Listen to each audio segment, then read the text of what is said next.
Bem, vou falar de estado de mal epiléptico. A gente tem muito vídeo aqui de epilepsia, de crise convulsiva. Vou colocar aqui abaixo alguns links. Mas a gente não tem vídeo de estado de mal epiléptico. O que seria? Seria como se fosse um contínuo, né? A crise convulsiva, ela é curto período de tempo, a gente já falou aqui. Então, geralmente dura segundos ou minutos. A grande maioria dos pacientes que têm epilepsia vão ter esse tipo de crise. Existem as crises prolongadas que podem durar alguns minutos, né? Existe o estado de mal epilético, que são durações de mais, a definição técnica pode colocar mais de 30 minutos, mas na prática a gente usa o contexto de 5 minutos como definidor, né, do estado de mal epilético, na prática, né? Então, o que seria? Qual o grande problema? Na maioria das vezes, a epilepsia, a gente já falou aqui, é um curto-circuito no cérebro.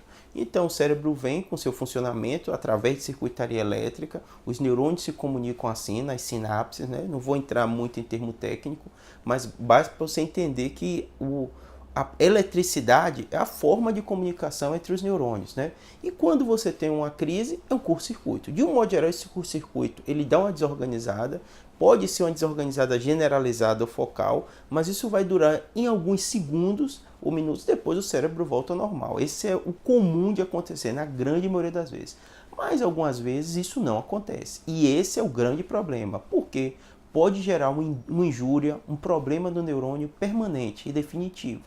Então, na crise convulsiva na epilepsia, a gente fala que isso ocorre, dá uma desorganizada e o cérebro volta ao normal. Tem aquele fase pós-ictal de reorganização, depois o cérebro volta ao normal. Não costuma a epilepsia deixar algum dano, né? A crise epiléptica deixa algum dano. Não sei quando isso é feito de forma repetida, mas de um modo geral é isso. Já no estado de mal epilético, não. Pode gerar um dano. Então, diferente do que a gente falou da epilepsia, o estado de mal epilético é uma doença com uma morbidade e mortalidade. A pessoa pode até morrer por ter crises reentrantes, né? Uma após a outra. Então, de um modo geral, o neurologista ou neurocirurgião tem que agir rápido. E por que a gente, neurocirurgião, acaba estando acostumado com esse tema? Porque você fez uma cirurgia no cérebro de alguém, isso vai alterar essa circuitaria elétrica e uma das coisas que acontece no doente grave em neuro-UTI, tanto por causa de traumatismo crânioencefálico, isquemia, pacientes críticos graves, né, ou tumores, né, tumores extensos, cirurgias grandes, uma das morbidades que acontece, em risco que a gente tem na cirurgia, é o estado de mal epiléptico.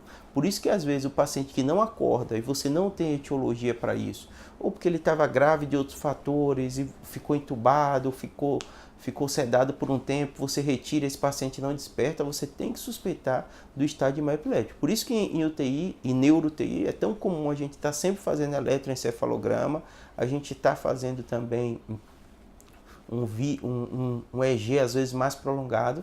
Nesses casos que o paciente tem uma injúria cerebral, você acredita que era para ele estar numa situação melhor do que ele está de nível de consciência e muitas vezes de rotina você faz o eletroencefalograma para tentar diagnosticar. Então o estado de mal epilético é isso, uma doença grave, uma doença com morbidade e mortalidade que tem que ser atuado de forma muito precisa e precoce, porque senão isso pode gerar um dano irreversível. Então espero que tenha entendido um pouquinho do estado de mal epiléptico, que é diferente da crise convulsiva, diferente da epilepsia, é diferente das crises prolongadas, né, que a gente fala, mas é uma doença clássica e típica da neuro-UTI. Quem trabalha em neuro-UTI com frequência vai ver isso e precisa ser reconhecida e identificada muito precocemente para daí ser tratada. Se você tratou e não tem injúria cerebral, o paciente costuma evoluir bem.